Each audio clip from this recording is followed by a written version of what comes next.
Closed access countries are challenging places to be working in. What that really means, when people say closed access, oftentimes they think of an area that you can't get into completely. And actually what closed access really means is places which are limited for religious activities. Basically saying anybody with a religious identity heading into that country will be scrutinized pretty heavily or monitored pretty heavily.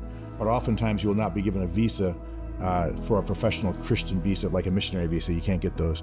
What makes that really challenging is that, number one, it means that the government itself is resistant to the gospel of Jesus Christ.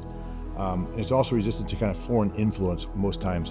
When people think about religious activity with a government, another perspective is that they're somehow fearful of God and things like that. What they're more fearful of is Western influence in their countries. And so they try to limit that by saying, if you're coming into our country, you won't bring that into our country.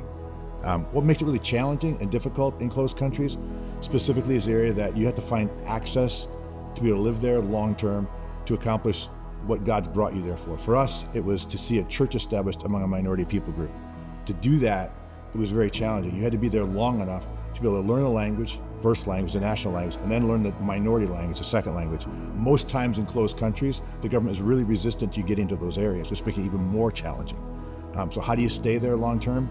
You have to find legitimate ways that governments will allow you in.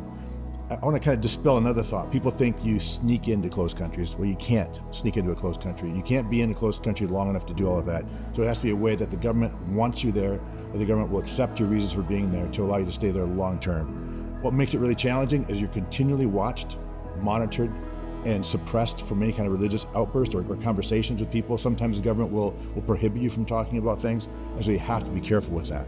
I think it's probably one of the biggest challenges is the pressure that comes from the outside, influences on you.